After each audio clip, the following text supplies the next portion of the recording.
Welcome into another edition of Pete's Pigskin Preview, I should say, not Pete's. I'm Neil McCready. That's Pete DeWeese here with me as we get ready for Central Arkansas at number 22, Ole Miss. Ole Miss drops a spot in the Associated Press poll despite beating Troy 28-10, but it's okay. Polls don't matter yet. They really never matter, but they sure as hell don't matter yet. So don't worry about it. Ole Miss has plenty of time to work its way up or down in the polls and all of those things as we go. We'll get to Pete and talk about Troy and a little bit about Central Arkansas here in a moment. First, I want to tell you that we're brought to you each and every week by Walk-On's Sports Bistro. They put everything they've got into bringing you game day with the taste of Louisiana. Dig into their mouth-watering, made-from-scratch Louisiana cuisine like po' boys, gumbo, voodoo shrimp, plus fan favorites like juicy burgers and fresh salads, all in front of 70-plus televisions, more than 40 ice-cold beers on tap. Also, don't forget, if you're watching the game at home or tailgating in the Grove, you can let Walk-Ons take care of all of your tailgating needs this season. Inquire today about their family and friends bundles and their tailgate platters. You can order online at walkons.com, or you can go to their extremely convenient and really cool, actually, Walk-Ons app. Get lots of rewards there. So if you're in Oxford or if you're in the Jackson area, stop by Walk-Ons in Oxford or Ridgeland, and please tell them that you appreciate them sponsoring this show with Pete DeWeese. Pete, how are you? I'm great. How are you? I'm good. As we take this on a Wednesday evening, we turn our attention a little bit to, we actually have a game to talk about. Last week, we sort of speculated and talked about what might happen and those kind of things because, hell, we didn't know. And now there's a game that's been played. Ole Miss beat Troy 28-10. They jumped out to a 28-3 lead. Looked like they were on their way to a kind of a blowout sort of a game, and then got sloppy in the second half. Had a fumble. I don't know if I have this in chronological order. A fumble, a bad snap, an interception. Troy, to its credit, played really hard throughout the game, as you might expect the John Summerall team to do.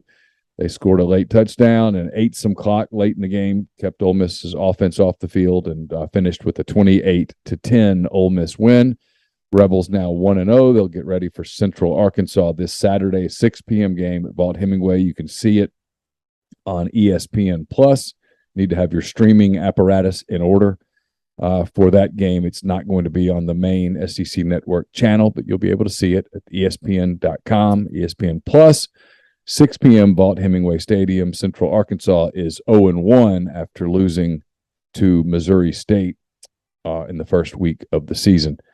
All right, we'll just kind of talk about Ole Miss and Troy. I know you've got some stuff you want to show us. I think I have shared the screen just so whenever we get to that place, if you want to hit it, go for it, because it is your show.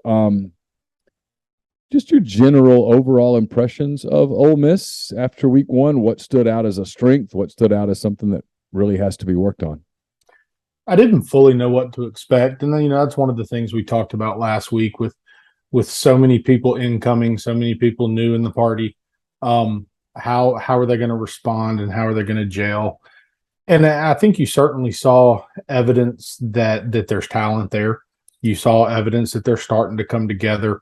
But clearly, and it's clear in Kiffin's press conferences, that they weren't happy with how they finished. And so scheduling is such a tricky and important thing, and when you're dealing with a fairly young team in a lot of key positions and an inexperienced team at this level, right? So, I mean, some of your better players are guys that maybe they're coming from Central Michigan. And they perform great, like you want them to do when you roll them out there as a starter. But it's still different. It's their first game in the SEC, and on television, I can tell you the crowd didn't exactly blow me away in Vaught-Hemingway, but it's the first walk through the Grove, and there's so many variables. Sure. And the role that scheduling plays, and I'm gonna quote a friend of mine that's a high school coach here in Georgia, and something that he said on Twitter on Saturday. He said, if I'm a Division I football coach and my athletic director comes to me and says, you're opening the season against App State, he goes, I'm going to kick him square in the balls and resign. And he's right, Yeah. And so when you're Ole Miss and you're preparing for Troy, you're glad it's not an App State, but you're also looking at a talented football team. So you walk out, you tell your kids this is going to be a fight, we're going to take over, but this is not going to be easy. And then you roll out and you jump to a 28-3 lead in an immature locker room that's still searching for leadership. It doesn't have number two standing in the corner, pulling everybody to him like they had last year. And I don't want to give all that credit to Matt, but there were other guys, 44s in that same locker room. Those guys are gone now. And so you're in a locker room now that's looking for leadership, and it's 28-3, and it's natural. I don't care who you are until you're a professional. And even then, some professionals, it's very natural. And you take the field in the second half, and all those students that were there in the first half, they're gone. They're gone. The Grove is back open, and so are the coolers, right? It's hot, and the dates were like, hey, can we go back and get a drink? And he goes, we're not losing to Troy. I don't want to lose any chance I've got here. So yes. All of a sudden the environment changes. Totally. The challenge feels diminished. Yeah. That there's so many things at play when it comes to scheduling. So, you go back to maybe was it Freeze's last year when Ole Miss opens against Florida State on the road, and it's billed as a big game, and then you go lose the game, and it sets you back. So when you're Keith Carter and you're Lane Kiffin and you're building a schedule, it's difficult because you don't know when you make the schedule what your roster is going to be, right? So if you set out and you say, hey, I'm LSU, I'm going to go to Florida State and we're going to play, and then all of a sudden they're an improved Florida State team and you're still trying to find your identity, it can set you back as a team, right? Yeah. You go into the Troy game and you're not sure who you are yet, and you jump out to a big lead, and then suddenly complacency sets in to some degree. It tells you a lot about your team. Now, there's enough that you can teach off of, and there's enough, but it shows you overall, I think, kind of the immaturity or the lack of experience ultimately that Ole Miss has, and arguably the lack of leadership. And obviously not being in the locker room, it's a hard thing to identify, but that's a very real thing. I think that's safe to say. Lane Kiffin's talked about it throughout the month of August and into September. I mean, he said it's getting better, but that it's a work in progress, and he's been frustrated with some people, and he's talked about how the transfer portal giveth, and this transfer portal also has some issues. And so, I don't think it's unfair to speculate right now today on September the 7th as we tape this, that this team doesn't have the leadership establishment that it had a year ago. No, and we talked last week, and I praised the culture that Kiffin and his staff have built in terms of making it an enticing place for people to come transfer and play. The next piece to that is when they get there, making sure that the standard is set so that the leadership evolves, right? And so I think some kids have the knack, right? And so, they inherited two, and two became that individual. And then Chance Campbell comes in from Maryland and probably was a leader at Maryland and got to Ole Miss and realized we need one on our side of the ball, so let's go. And I don't think he was the only one. I think Robinson, and there were guys on that defensive side of the ball. Jake Springer, Jalen Jones have been over there forever. Dean Leonard kind of emerged as a leader in the secondary a little bit. And then you talk about last week, we talked about the growth and development of Sam Williams, right? And so now he's a voice. And right now, Ole Miss is looking for that voice. And you look at the guys outside of Otis Reese, right, and a couple other guys in the secondary. And then, obviously there's a couple of guys up front that have experience and have been a part of the program and been in the system, but you don't know who the voices are, And then there's always going to be people that talk that nobody listens to because of what they say and how they say it, or how much they say, right. So that's always a tricky thing. So I think in a lot of ways, Ole Miss is looking for that voice. I think you see it a little bit in how they play, especially offensively as well. The defense, I understand people maybe weren't happy at times with the defense. I think they went into the game with that is the most simple game plan that they will run all season long. And if it's not, it's because it will be this week, right? Right. They did not pressure until they wanted to or felt like they had to. And it wasn't even had to because it was a crucial moment. It was like, hey, let's bow our neck a little bit. They literally said, we're going to play our base stuff We're going to let our kids play fast. We don't know 100% what Troy's going to give us. It's a new coaching staff there. We're having to prepare for that. So let's go play ball. And I was looking at it earlier. I mean, in the first half, they gave up 106 yards of total offense, if my math is right. You're talking about the first 6 drives that Troy had were 5 points or 5 punts and a field goal. Yeah. You can't start a game much better on defense. And I don't care who you're playing. I mean, in those first 6 drives, there was I think the field goal drive was an 11-play, 47-yard drive.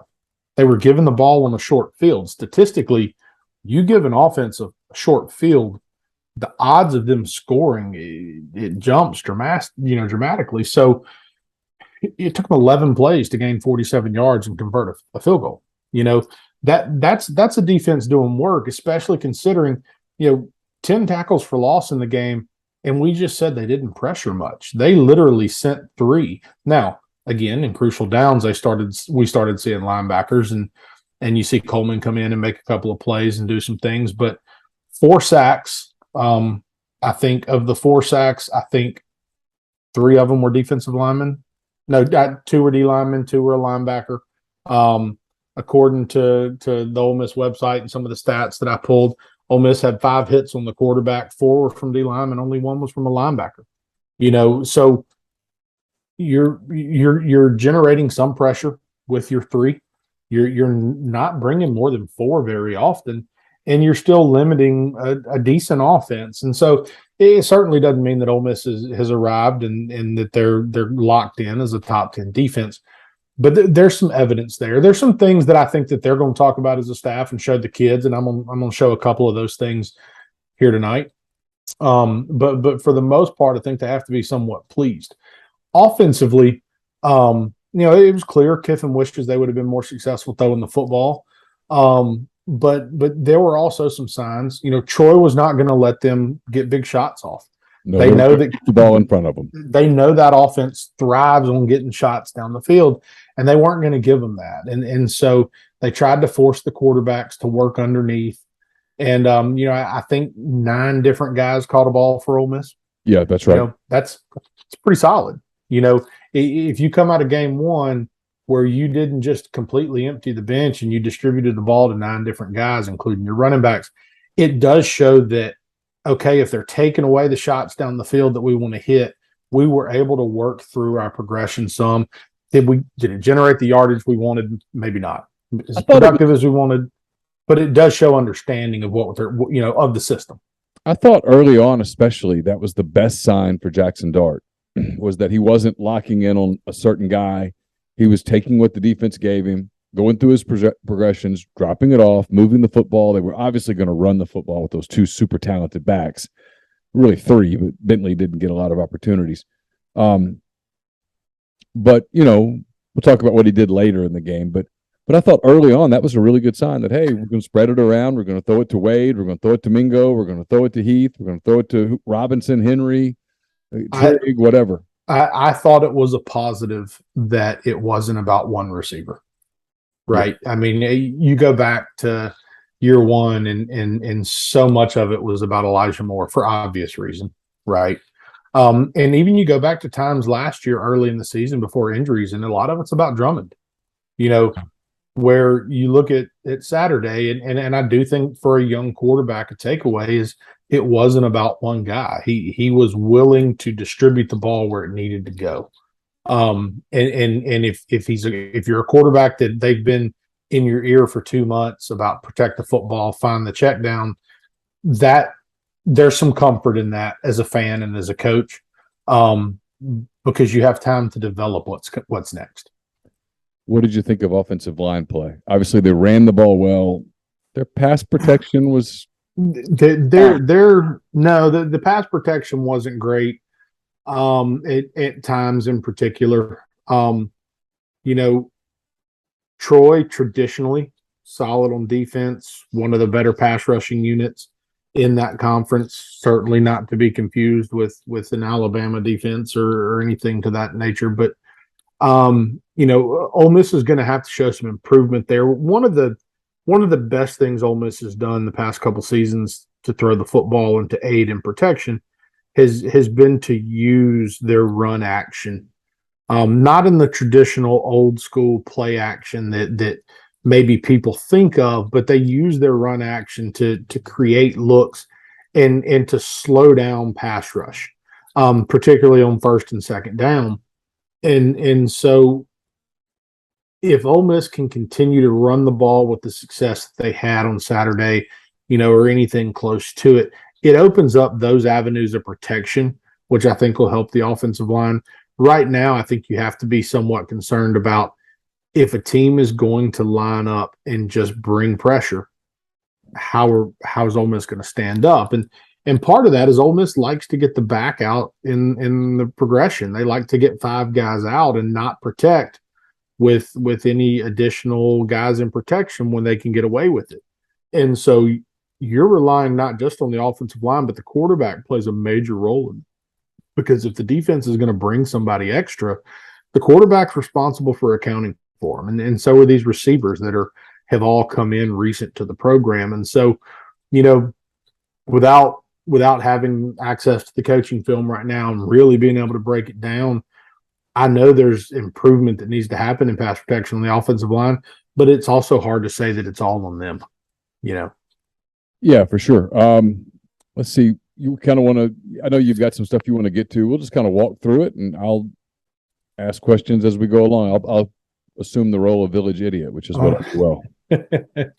Well, there are a few things, kind of fielded some questions from some people on the board and through Twitter and just some kind of general conversations and comments that I've gotten from people asking my take on certain things. And so I kind of wanted to start, offensively, the ability to run the football, the guys that they're doing it with, have an opportunity to really be game changers. Bentley limited carries, but look at the touchdown, right? And you see the balance and the burst coming out of that. I mean, that was a great play. And then, you said it last week. I mean, Judkins he's the real deal. And then you've got Evans, who is a potential game breaker, right? Yeah. And then, the quarterback was effective running the football when they needed him to be at times. And so he's a good athlete and he's a tough kid. He's a good athlete. And I do think, I think that's one of the things that everybody knew and realized about Matt Corral is he wanted the ball in his hand and he liked running the ball. And I don't think that Dart is necessarily the same kid, but even if you go back and you watch his freshman highlights from USC, even at late in the season when he's wearing the knee brace, he enjoys having the ball in his hand. Yeah. And I think Altmaier's the same way. I thought that about Luke when he was in high school, and watching from, kind of from afar. And so I think the problem is, where you are right now is you have enough talent in the backfield. You're going to limit the carries you give those guys, but knowing that they have the ability to do it can certainly open up a lot of things. At the same time, if you're Ole Miss right now, you're probably not putting a lot of carries in those kids' hands until you have to. Right. You don't want to come out against, Central Arkansas or Tulsa and have to run the quarterback a ton to be successful, because there's going to become a point, whether it's Kentucky or Auburn or whoever, where you're going to need it. So, offensively, it's easy to say, hey, the O-line didn't play very well, or I wasn't blown away by the quarterbacks. But if there's one true thing about the game of football, is individuals can make great plays, but it's never about a single individual. Whether you think someone, a group, a position played poorly, or you think an individual or a group played great, it's all about somebody else. And so when I watched the game, went back and kind of buzzed through some things, that's what I kept seeing is it's about continuing to gel as a unit. And so, we've heard the talk about Dart maybe forcing the football a little bit too much and the coaches trying to get him away to it. So I wanted to kind of dive in on the anatomy of that play, right? Look at that interception, look at what happened. And you and I talked a little bit before we started and, said that, it looks like a too high shell. You get a safety here that's low because Ole Miss has provided them with the tight end. So here's Trigg, hand in the ground tight end, and then they've put a slot receiver at wing. So you've created extra gaps now. You're forcing them to make safety a part of the run fit. And then you get this other safety who's outside the hash, is playing deep, and it presents itself like some type of a cover 4 look. Okay? Yeah, that's why I thought it was maybe too deep. Right. So that's understandable. As the play develops, right? And I wish the television copy I had gave me a better angle. As the play develops right here from this look, what you expect is one of two things. Okay. If it's cover 4, you see both these corners have inside leverage. So they're lined up inside the receiver. Their job is going to be to take away and divide the post. Their job, they do not want to let anything cut their face, and they want to force an outside throw. It's statistically lower probability of completion. And underneath, their help is limited. They're going to put somebody, and it may be late, to the flat. So even if it's a slant route, he's going to play a patient technique where he's not going to backpedal and fly out of there. He's not going to turn his hips and go flying out of there. He's going to play what a lot of people would refer to as a scooch technique, where he's going to pick his back foot up, put it in the ground as fast as he can, slide his front foot, and repeat that movement. And he's doing that to tempo his drop. Now, he's lined up 7 yards off the line of scrimmage, 8 yards off the receiver. So his depth is building him time. So he can afford patience in his technique. But he has to keep that foot in the ground so that if he gets this look, he can drive the ball. Okay. You can see his eyes are fully on this receiver. He is not worried about any threat from inside.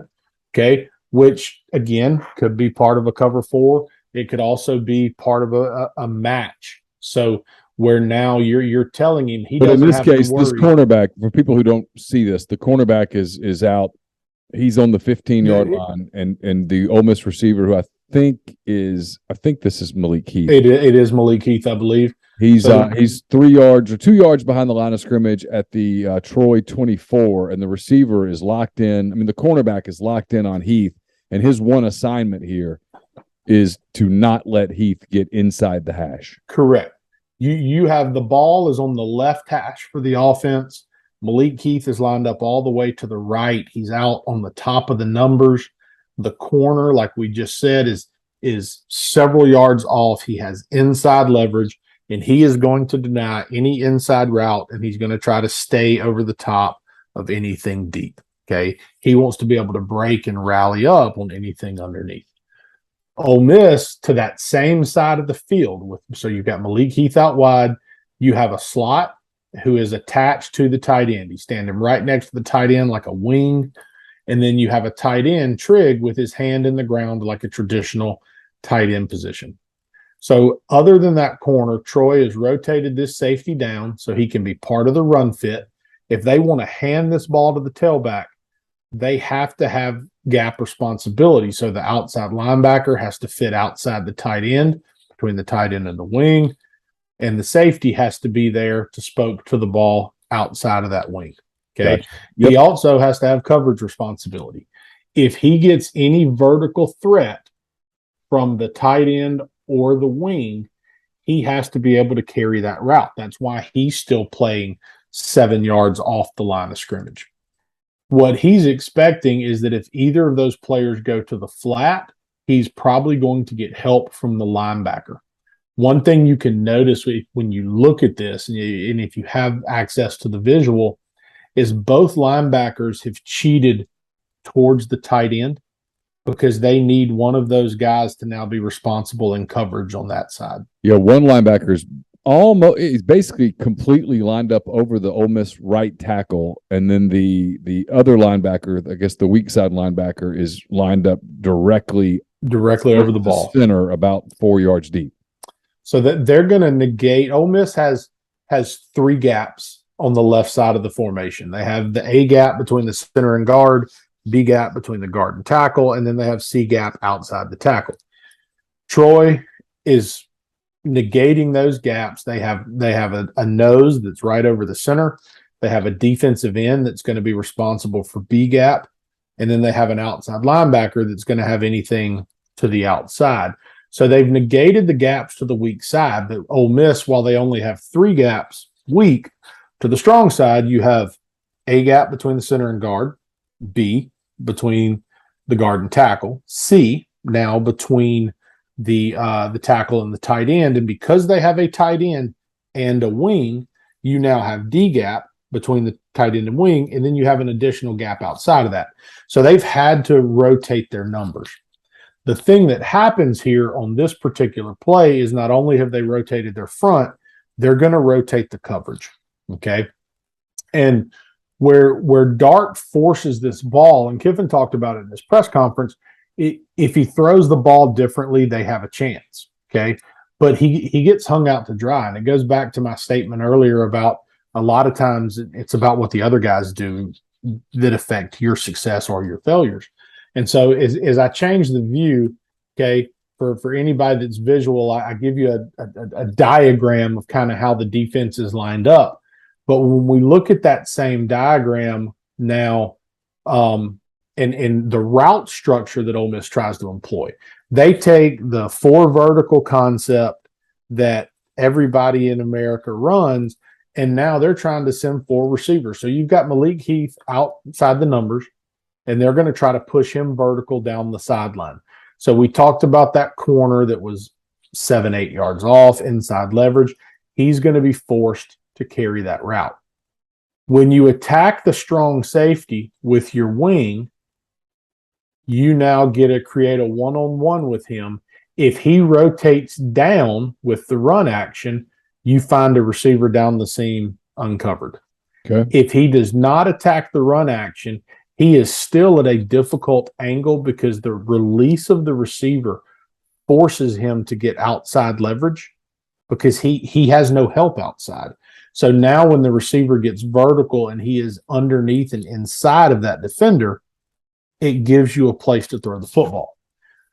My best guess is that they're asking the tight end, Trigg, to take his best release, and whether that is straight to the opposite hash or vertical and then bend to the opposite hash. Okay. It's going to have an effect on the defense because if he's able to execute that route, this weak side safety has to carry that route. And so in a perfect world, if you're the defense and you're standing at the whiteboard in your office and you've got your expo out and you say, okay, we're good because we've got the corner is going to run with Malik Heath to the right. The safety is going to run with the slot down the right hash. When the tight end releases, our backside safety is going to catch him. And then the other corner's locked in on the other vertical. Now you need to get help either from this outside linebacker or this inside linebacker on the tailback, and you've absorbed all the pass threats. And this is where, from a matchup standpoint, if you're Ole Miss, you don't hate that because the matchup you're going to get is Zach Evans on a linebacker. You don't hate it because you get Zach Evans on a linebacker. You get your slot receiver one-on-one on the safety. And because you're using run action out of the backfield, because you're using what presents itself as a run-heavy formation, you're also hoping that you can affect the eyes of the defense.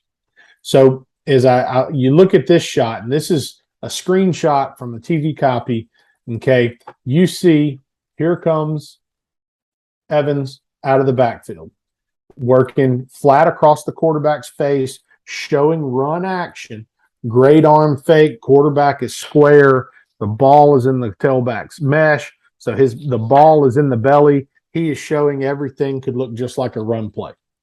Based on the stripe of Dart's helmet, his head is straight ahead, which probably means that his eyes are on this backside safety.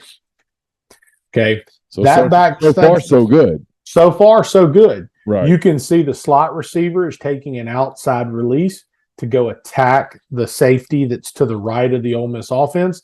And you see Trigg releasing and having to release outside of the linebacker because of how we said earlier those linebackers had bumped over to the formation. So right now what Dart is trying to do is put eyes on the backside safety and hold him. If Trigg can get into his route and get to the left hash, that safety has no choice but to take it. If that safety over rotates and gets to the middle of the field too quickly, Trigg is going to bend his route underneath him. So what happens is the play action affects the linebackers, and both the receiver and the quarterback are working off this same safety. If that safety stays put, Trigg is going to stay vertical and make that safety come to him, and he's essentially sacrificing himself for somebody else. If that safety over rotates and gets himself all the way to the middle of the field, he will bend it and cross face, and with the late drop from the linebacker because of play action, you have an easy throw and catch to the tight end who's going to probably walk into the end zone. Well, what happens on this play, and what hurts Dart here is, as I go to the next slide, is you can see just 2 frames later, Trigg has been collisioned by the linebacker, and he doesn't. So is that a bad release on Trigg's part? The alignment of the linebacker makes it hard to say it was a bad release. Okay. Is it the reaction that they want on the route? I don't know. I watched it several times to confirm that this 4 vertical concept is what they were running, and I don't know for sure, but everything about it presents itself that way. So as he releases and gets collision, he almost stops, turns his chest back to the quarterback, because he can't just cross face and go underneath. So he almost tries to spin back underneath. Okay. So as you look at it, if you can see the visual, Trigg has been magnetized by the linebacker. Dart's eyes have now come off, and he is looking for the route. But the safety, who has been watching Trigg's release, doesn't have to worry about him right now, because he's not getting threatened. So he is able to continue to get depth and get to the middle of the field. So he's a traditional free safety. He is a traditional free safety, ending up in what's essentially a cover 3 coverage right here, where he is responsible for the middle of the field. Gotcha. So as it plays out, let me go back.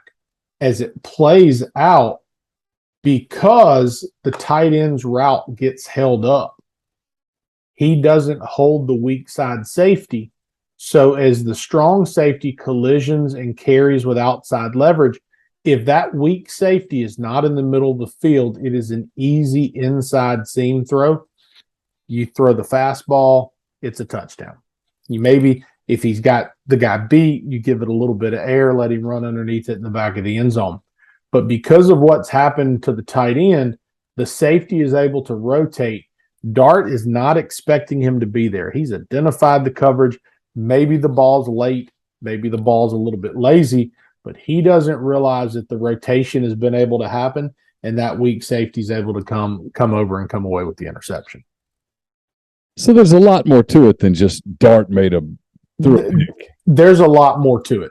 They're sitting in the room with him, showing him he can throw a better football, but they're also sitting in the room with the rest of the offense saying, hey, this release has to be better, and not just necessarily to Trigg. Probably not thrilled with Trigg here. Probably not thrilled with it. Probably trying to give him better solutions if he encounters that problem. So again, you look at that interception, and you can't always put it entirely on the quarterback.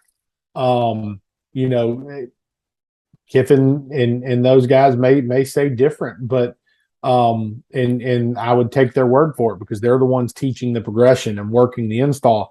But the way that this play is typically run and manipulated, you need somebody to come hold that backside safety, and they missed that here. The other thing I saw a lot of people talk about outside of quarterback play was run game. And the ultimate truth about run game is it is about numbers. It always is. It always will be.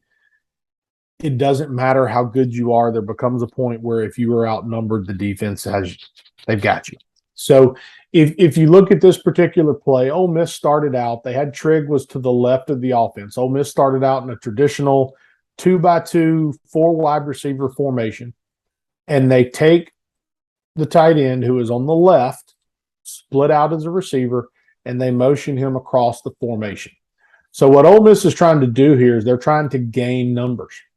They're now going to work a screen into the boundary. They're going to they already have two receivers to the right side of the formation. The outside receiver is going to take 2 steps and stop, and he's the receiver they have the opportunity to throw the screen to. The inside receiver is going to sort it out, and he's going to be responsible for the second defender, whoever that is. And as Trig comes in motion, he's going to be responsible for the first defender. So he's going to go cover up the screen player, and he's going to occupy the number 1 defender. And the slot receiver that's already on the right side is going to occupy the number 2 defender so that the outside receiver can be your screen player. Okay. When you do that, typically the quarterback, there's a couple ways of teaching it. One, it can be 100% pre-snap. Does the math work in my favor where I have 2 blockers with 2 defenders or less? If it does, I'm throwing the football. There's nothing to think about. If the math is not in my favor, 3 defenders, and you typically would not count this safety unless he rolls down with the motion. Part of the reason, and a lot of people will look at this and they'll say, well, why would you do that to the short side of the field? Why do you do it to the boundary? Most defenses are not going to spin and rotate a safety into the boundary. Because when they do, if they take a safety and spin him down to the short side of the field, they leave way too much grass for other defenders to cover. So they're going to force themselves to try and occupy that space. They're going to use the sideline as their 12th defender, and they're going to rely on that. So that's why Ole Miss, instead of running this to the wide side of the field, where you're almost guaranteed to trigger some type of a rotation, they're going to do it to the short side of the field. They're playing the game of, hey, we know your rules probably don't let you do this, so we're okay going to the shorter grass because we think we're going to have the numbers advantage. So right now, as Trig motions across, you can see right now he sees 3 defenders, and maybe he's concerned about this outside linebacker, stand-up defensive end, whatever he is, because he's pretty wide. He's standing up. He's not a down traditional defensive lineman.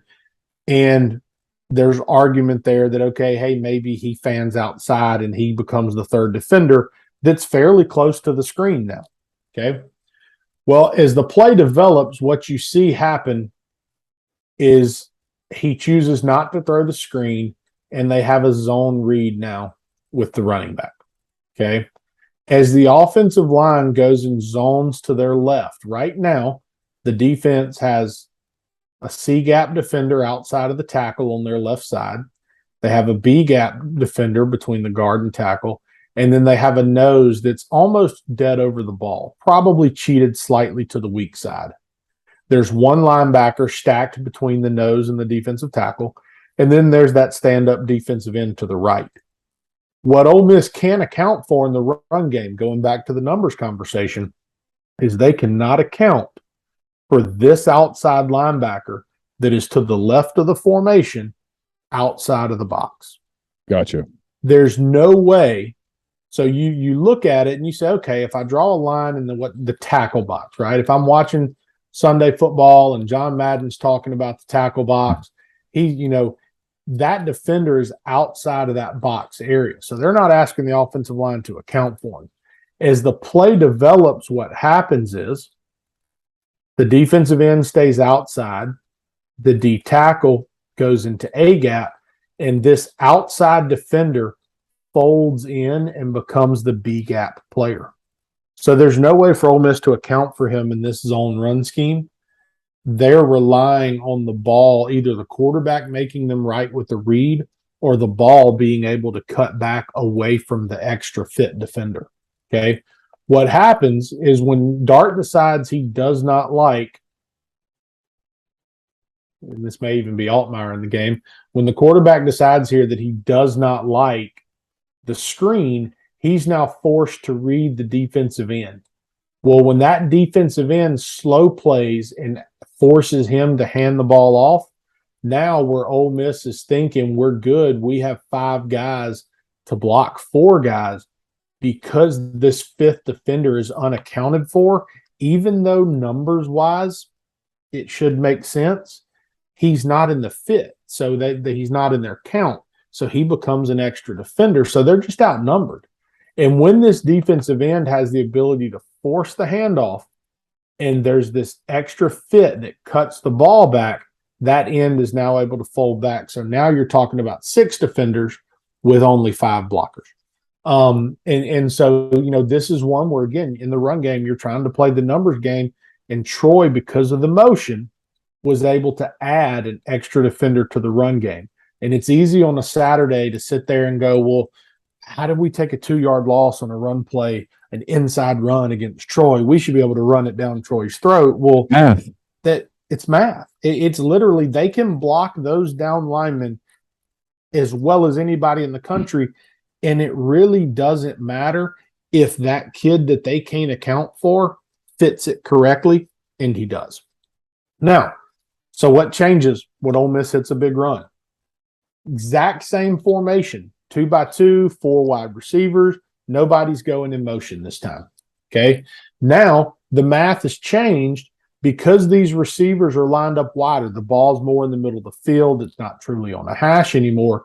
Those extra outside defenders are now forced into a different technique. They can no longer be fold-in players, and part of it is the coverage that they're choosing to play. They're playing a cover 3 defense here. So this guy is being asked to force any outside run to his side. So the outside linebackers, they're going to force any outside run, try to turn it back in. But if they get a pass read, they have to work curl to flat. They've got a safety in the middle of the field, and the corners are going to bail, and they're going to play their third. Okay. If you look at it and you do the math, you've got the 4 down linemen, 1 linebacker in the box. That's 5, 6, 7 with the 2 outside overhangs, 8, 9, 10. There's another safety you can't see that's deep. So they're probably going to spin this guy down to replace a linebacker and become an extra curl defender. Okay. So what ends up happening here for Ole Miss, they've now found a way to create the numbers that they want. They can take the same run scheme that they just ran, and because they've eliminated extra defenders by formation, this turns into a 20-something yard gain for the tailback. They're going to work their zone, and they work their wide or mid zone where they're going to try to press this outside angle and stress the defense so that they can now get to him, and they're going to let the quarterback be responsible for him. Because now it's 5 on 5. Now it's 5 on 5. It's even 5 on 4 at this point. And with the back taking a wider path, he's now able, he has multiple lanes of departure, and either one, there's holes defensively. Now, when you talk about the RPO game, that's such a prevalent part of football now and the role that it plays, they put every receiver on a hitch on both sides of the formation.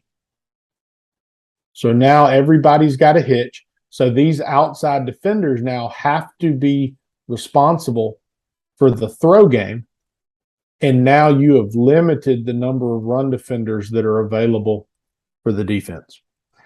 One of the biggest things about this play is not the design. It's not, and this is where we can talk about Trigg, but Trigg had played a major role in this being an explosive play. When Evans takes the ball and makes his cut and it gets to the right side where Trigg is lined up as the slot receiver, he runs the same hitch route every other receiver runs. As soon as he recognizes the ball was not thrown, it's been handed off, he turns and is able to get a piece of that overhang defender that allows Evans to get back outside where eventually the safety tracks him downfield.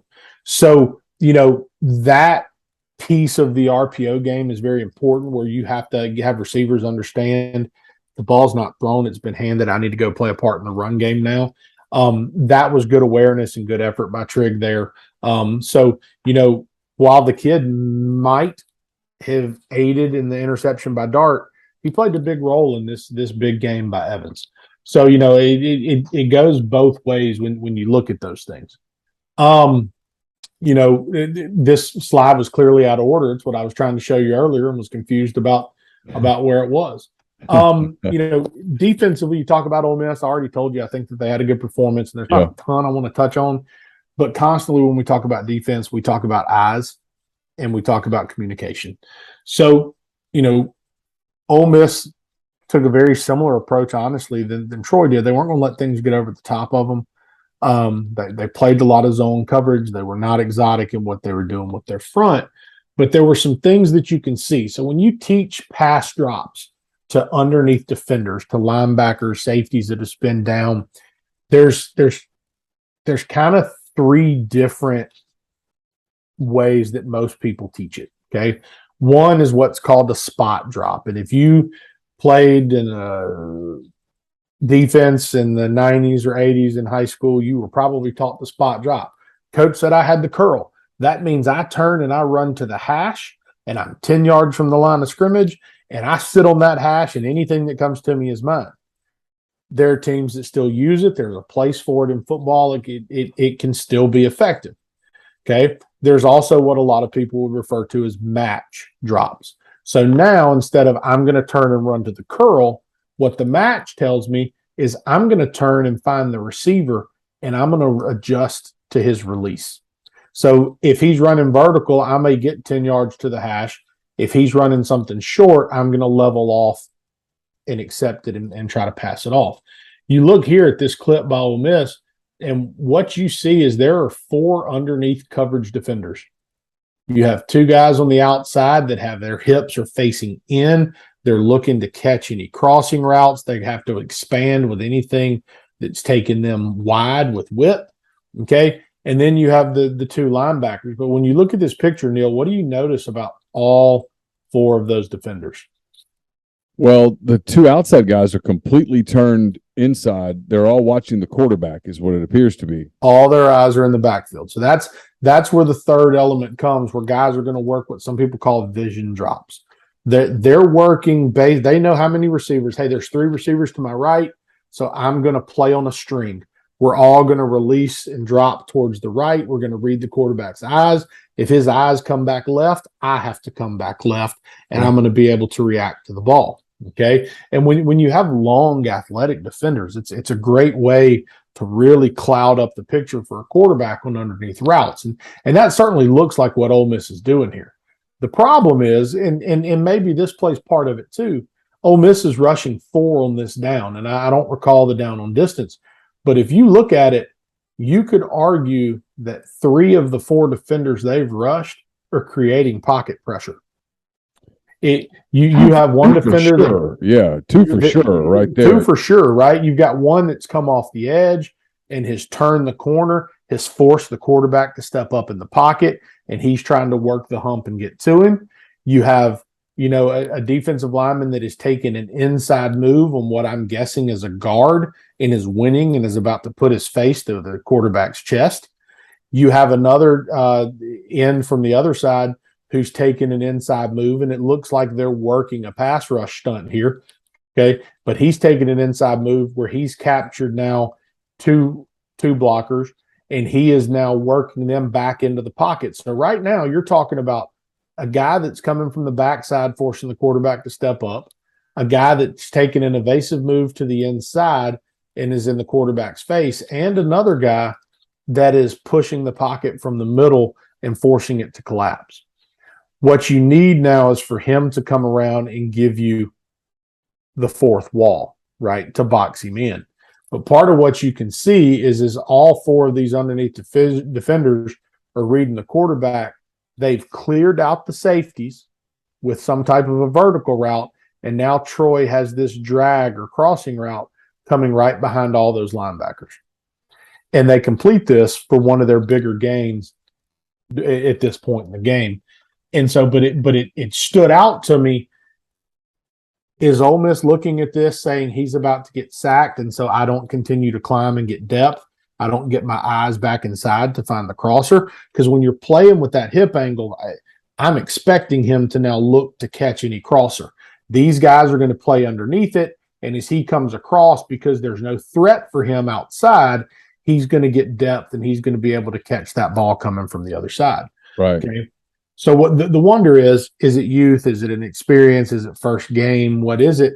Is it, oh, he's about to get hit, I'm lackadaisical maybe in my coverage responsibility? Is it bad eyes where I'm locked in here, but the reality is because I haven't been threatened, I should be getting depth and looking to catch a crosser? Those are the things that they're probably trying to clean up from a coverage standpoint in the meeting room. Okay. The other one, and this goes to Troy's only touchdown, and this is right before the ball snap. Troy comes out. They put a tight end on the right, and they put 3 receivers bunched up to the left. Fairly common to see bunch receivers like this on the goal line, short yardage situations. But you can see as this still shot is taken pre-snap, Ole Miss is clearly trying to figure out and communicate what they're going to do. You have one guy that appears to be pressed. His eyes are inside. You have a safety that is screaming, looks like he's trying to get help from a linebacker, either to pull him out of the blitz and get him into coverage because they need him to play the coverage technique there, or to get everything checked because he knows they're outnumbered. So as a result, they have a third defender who's trying to come race to the party and now become part of the coverage. So as the play develops, you can see the linebacker that the safety's trying to pull into coverage has remained in the pressure. The safety that came from the middle of the field and was sprinting to try to get there and help, he's now in bad position. Because right now, if I were guessing, the technique that they're trying to play is some type of a box technique where he's going to take the outside receiver or anything to the flat. He's going to take the point receiver or the first thing that is vertical, and they're expecting somebody to catch any inside releasing route. Because of the poor communication, the late communication, however you want to label it, as this safety goes running out there late, he is in poor position to catch this slip route that comes underneath. And what Troy essentially does is they push a guy vertical here, outside here, and they essentially become blockers. And as this guy comes underneath and is able to go past the safety, he's wide open for a touchdown. Yeah, it looks like Ashim Young is just not in position to make a play unless the play goes outside. If he goes under him, if he goes under him, he's completely out. And then on the bottom side, you've got more chaos over here. On the bottom side, you have a defender that's man-to-man on the running back, and then you have a defender that's man-to-man on the tight end. If I were guessing, if they're going to lock or ice those defenders, they probably would have preferred to have the guy that's on the tight end a little bit more over the top. Typically, if one's going to play outside the tight end and one inside the tight end, those two guys are going to play some type of IO, which means inside out or alert, where now they have the ability to switch those guys off. And it's essentially what they've created with the formation. It's a heavy man-to-man situation. It's a heavy pressure situation. You're going to try to get the ball out of your hand quickly. The quarterback is able to easily identify pre-snap. They've got 2 for my 2 to the right, but they're in chaos to the left. And all he does is buy himself just enough time to get the ball out. And he takes a shot, the helmet rolls, the whole thing. But because of the chaos in the secondary, it doesn't matter. So hopefully Ole Miss can kind of get some of those things cleaned up. Next week when they're playing the field from hell, it's awful. I'm not going to say it's the worst in college football because Eastern Washington I think is pretty bad. For the people who can't see it, this is Central Arkansas's field. They're in Conway, Arkansas, and they've got the big purple bear right at midfield. They have alternating purple and I guess some sort of a tan. The thing is, I think it's gray, but it does not look gray on television, and it does not look gray under the lights. It looks the most beautiful. Even if it's the most beautiful shade of gray, what in the hell are you thinking? It's I don't mind the bear. The big purple bear is kind of nice, but the rest of it is a disaster. You were thinking be unique, and they certainly accomplished that. So do that. It is a very good purple bear. It is. Listen, if you're into purple bears, I mean, it's the best purple bear I've ever seen. If somebody can find Rebel and dye the hair, I mean, it's the same look, right? Yeah, so a little more ferocious. But so I'm curious with Central Arkansas. They're going to play Ole Miss different defensively than Troy did. They're not as talented as Troy was. Offensively, they actually do some things that are similar to what Ole Miss wants to do. But they jump back and forth between being similar to Ole Miss to being a little bit more like what we saw out of Troy, playing with an extra tight end or two and doing some different things. So I'm curious to see offensively how that plays out. I would expect another very simple game plan from the Ole Miss defense. As far as UCA's defense, they're a 3-4 defense that they will take some risk on the back end. And if you can see the picture I'm showing now, you will see that they are essentially playing man-to-man defense right now to the wide side of the field, and both defensive backs are playing 10 yards from the line of scrimmage. And if you're going to give Ole Miss the ability to just pull up and throw that ball to any of their receivers, it is really a negative situation for Central Arkansas. But they're doing it so they can keep 7 guys committed to the run game, right? So de facto, I think you're going to see Ole Miss run the ball with success, period. The personnel they have versus who they're playing, it is what it is.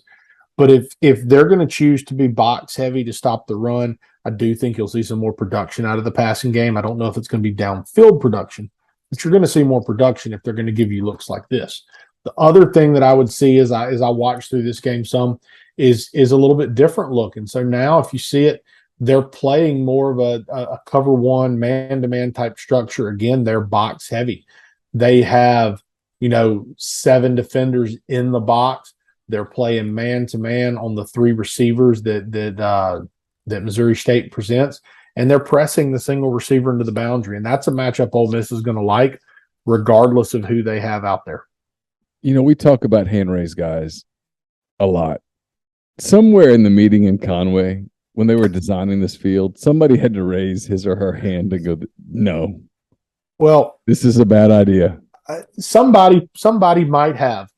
And somebody else said, what?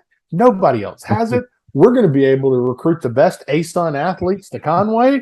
It's a beautiful town. It's where my sister got her grad school degree, So I like sure Conway. I like Conway. When we go visit the girls, we stop in Conway all the time. We found multiple places in Conway that we enjoy. This is not slamming Conway, Arkansas at all. It's I actually have grown to like Conway, but I'm disappointed you haven't gone and taken a family picture on the field. This is a bad idea. That's all I'm saying.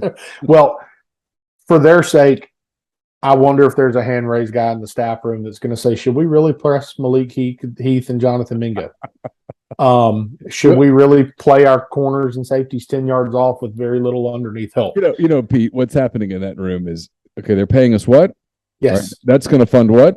Okay, yes. Cool. Let's just that is a very real conversation that's taking place in that meeting room. And so in all seriousness, let me ask you this. What do you as a coaching staff at Ole Miss, you're winning the game. You know that period. I have so much appreciation for Lane Kiffin calling this an exhibition game. I do. He's an NFL guy. He comes from an NFL background. He coached in the NFL. His dad coached in the NFL for forever. So I appreciate that. At the same time, he knows, hey, we're 3 weeks away from Will Levis. Will Levis is going to be a different kind of a test. Kentucky defensively is going to be a different kind of look. I mean, we'll talk about Georgia Tech next week, but I don't think Georgia Tech can beat Ole Miss. I don't think Tulsa can beat Ole Miss. Once you get into October, and let me make sure I'm clear here, then I communicate this correctly. I think Ole Miss can beat a lot of – frankly, I think Ole Miss can beat every team on its schedule not named Alabama.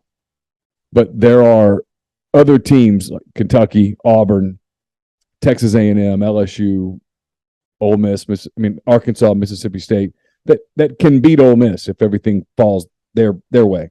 So you've got some time where you're trying to get ready for games.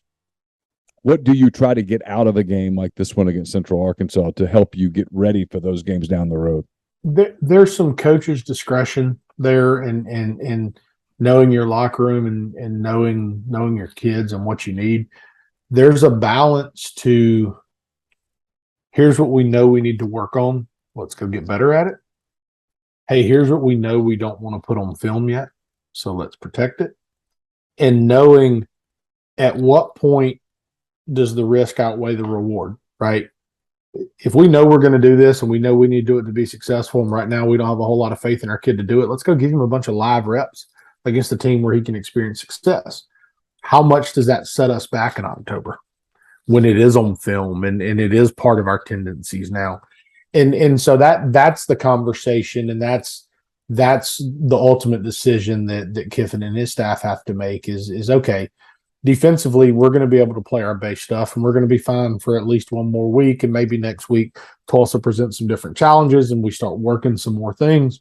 But the reality is, on the defensive side of the ball, they may spend 60% of their week working calls that they are very unlikely to call in the game. And they're not working it for Central Arkansas. They're working it for down the road. Yeah. And that's not to say offensively they won't be doing the same thing. But the question is, if you're not satisfied with the downfield passing game, how much are you sitting there going, okay, guys, let's pull the curtain back. Let's see how the kid reacts. And that goes not just for Altmaier and not just for Dart, but for the receiving core and the offensive line. And so that's the question that the coaching staff has to have. They have to have an answer for. It's really interesting stuff because these games are, for a coaching staff, are weird because you know you're winning. Like you said, there's stuff you don't want to put on film, and yet you want to get work in because you and look, I'm taking Lane at his word when he's starting Altmaier on Saturday. He's wanting to still make a decision at quarterback, so he wants to look at these two guys. I personally think he's made the decision, and this is sort of validation and rewarding Altmaier for putting up a hell of a fight. I could be completely wrong. It's just my opinion, but starting next week with Georgia Tech, it starts to get real. Georgia Tech played Clemson well for a little while, and you got to go to Atlanta and play them, and it's a different challenge. And then Tulsa's a solid program, and you have to put a performance on the field to beat them. And then after that, like we talked about, other than Vanderbilt, and nothing against Clark Lee, I just don't think they're ready to. No. We'll see Saturday, but I don't think they're there yet. Yeah, the other 7 games, there's games in that group that I think Ole Miss can win, should win, maybe probably will win, but there's no gimmies, so you've got a little bit of time to get it straight. I think Lane knows that if Ole Miss can continue to develop and grow at the offensive line spot, their skill is good enough, and they're going to be able to game plan people enough to create some things. That's what he does. But it's going to come down to how well does the offensive line play, and defensively, can they continue to get off the field and generate plays, generate turnovers? Your eyes are on the offensive line. And that's not to say that I think that they were a disappointment or a letdown necessarily on Saturday. I just think that ultimately we know that there's talent in the backfield. And if you're talking about a young quarterback that you've got to develop, it's what does his offensive line give him? Yeah. And so I think not as much as an indictment on the offensive line and how they've played, as much as it is just the reality that a young, inexperienced quarterback or limited experienced quarterback needs great offensive line play to be great. And in this league, it's imperative. It's Ole Miss versus Central Arkansas, 6 p.m. on Saturday. We'll have post-game coverage at MPW Digital. Chase Parham will start a stream pretty quickly right after the game. I'll join, so will Jeffrey Wright, so will Brian Rippey. He'll take some calls. Ole Miss and Central Arkansas. Next week, we'll be back with Pete's Pigskin preview. We'll preview Georgia Tech. Ole Miss heading to Atlanta to play the Yellow Jackets. That's a 2:30 game Central Time in Atlanta on ABC. Don't forget, this show is brought to you each and every week by Walk-On Sports Bistro. They put everything they've got into bringing you game day with a taste of Louisiana. You also can take care of your tailgating needs with their family and friends bundles, their tailgate platters. Order online at walkons.com or on their super convenient Walk-Ons app. And if you're in the Jackson area, stop in Ridgeland. And if you're in Oxford this weekend, make Walk-Ons a part of your weekend as you enjoy Ole Miss and Central Arkansas. Pete, thanks for the time. Thank you. We'll be back next week with another edition of Pete's Pigskin Preview. Until then, for Pete Deweese, I'm Neil McCready. Take care.